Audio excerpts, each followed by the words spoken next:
Donc en fait, la dépollution des sols, c'est un marché qui est très jeune en France.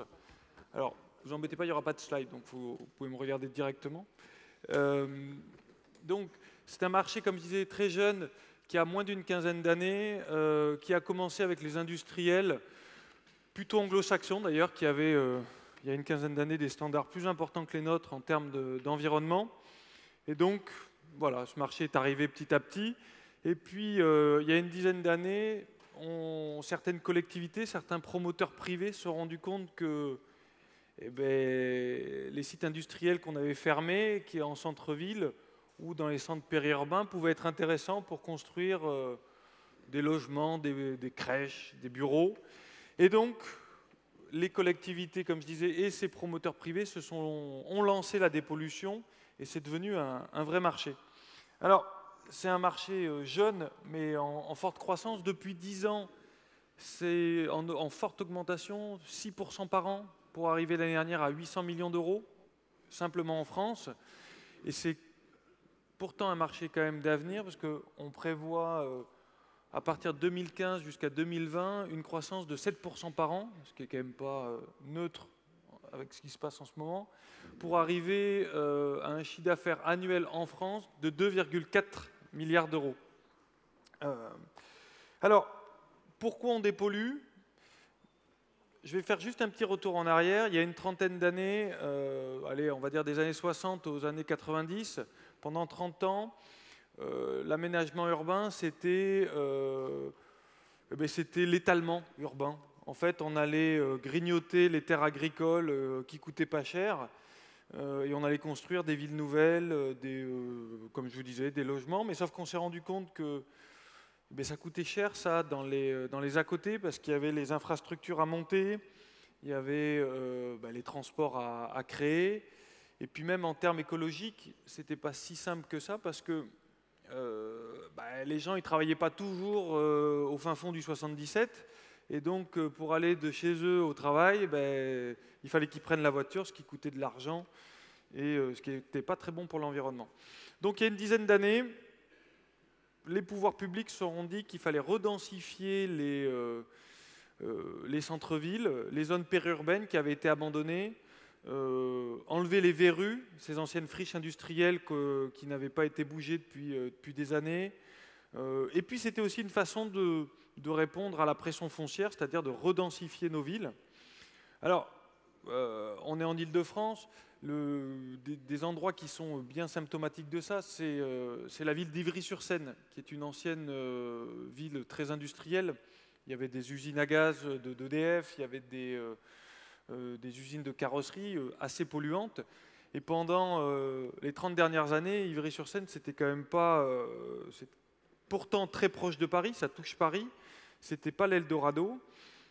Et bien là, plusieurs projets se sont montés, dont un projet qui s'appelle Ivry Confluence, et qui va investir, où il va y avoir un investissement de plus de 3 milliards d'euros pour ce réaménagement urbain. Alors, je vous le fais dire rapidement. Qu'est-ce qu'on appelle la dépollution? Vous êtes un promoteur privé, public, vous achetez un terrain, sauf que le terrain il peut être pollué et vous êtes responsable de cette pollution à partir du moment où vous l'avez acheté, puis vous êtes responsable des terres, des déchets qui peuvent être sur ce terrain. Et c'est là que va intervenir ma société, ESUS. ESUS, on va permettre aux entreprises de travaux, ceux qui vont faire des trous, parce que quand on fait des logements, souvent on fait des parkings, et bien on va aider l'entreprise de travaux à évacuer ces terres polluées dans un centre réglementaire. Donc nous, on est vraiment une société de service qui va aider les entreprises du BTP à évacuer les terres et à répondre aux nouvelles problématiques de leurs clients. Alors, on est créé depuis 5 ans, on double notre chiffre d'affaires de chaque année. De la même façon, nos collaborateurs, le nombre de collaborateurs double également chaque année. Cette année, on aura fait plus de 10 millions d'euros, ce qui fait de nous le leader de l'évacuation de terres polluées en France, mais également vers l'étranger. Ce qu'on peut dire, on a très peu de concurrence sur notre métier pur, qui est l'intermédiation de l'évacuation de terres polluées, parce qu'on a créé un océan bleu. On a créé un océan bleu en se concentrant sur les attentes de nos clients.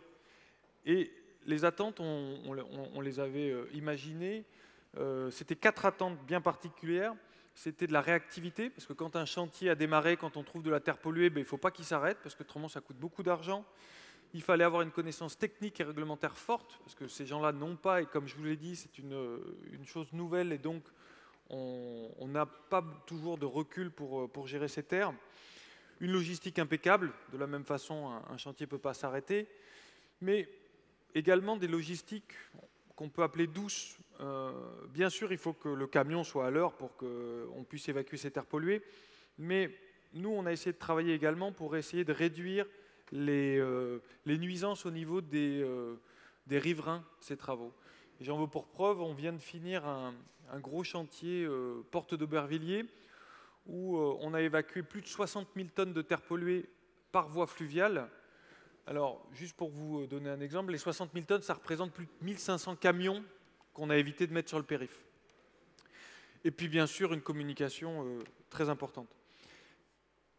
Alors, je vous l'ai dit, il y a 5 ans, on s'est créé, et puis, depuis un an et demi, on s'est posé la question avec nos clients, avec les collectivités avec qui on travaille, quel va être l'impact du Grand Paris ? L'impact du Grand Paris, c'est des besoins énormes, ou c'est plutôt des déblais de chantier énormes, avec les voies, les gares nouvelles, les logements nouveaux qu'on va créer. On va multiplier par 3 le volume de déblais de chantier par an pendant la création du Grand Paris. Et ça, si on ne fait rien, aujourd'hui, les centres qui existent aujourd'hui ne pourront pas accepter tous ces déblais. Et donc, si on ne veut pas se retrouver avec des montagnes de terre à côté de chez nous, il faut faire quelque chose. Alors, Esus, à son petit niveau, a pris l'idée de l'économie circulaire au concret et a créé une application mobile et web qu'on appelle Soldating. Et comme son nom l'indique, ça va permettre à différents chantiers de pouvoir s'échanger de la terre. Et donc, un chantier qui a besoin d'évacuer de la terre, au lieu d'aller le mettre en décharge, il va aller se mettre en relation avec un chantier qui a, lui, besoin de la terre pour emblayer autour d'un bâtiment ou autre. Et donc, ils vont s'interconnecter. Tout ça ne se fait que grâce à une traçabilité complète. Comme je vous l'ai dit, on est dans le milieu du BTP, dans le milieu du déchet. C'est pas toujours des milieux qu'on peut considérer comme très innovants ou très transparents, mais nous pensons que la traçabilité, une plus grande traçabilité va nous apporter une transparence, ce qui va permettre une confiance entre les acteurs et donc de pouvoir encore plus échanger et recycler les terres. Si je peux faire un retour sur Esus, je pense que le Esus marche bien parce qu'il a su répondre à des besoins, comme je vous l'ai dit, de ses clients. Et on est la preuve que dans des milieux pas toujours faciles, l'innovation n'est pas toujours technologique. Elle peut être de service comme nous l'avons fait.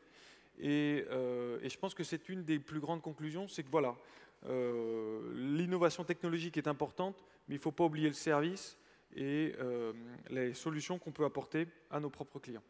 Voilà, merci.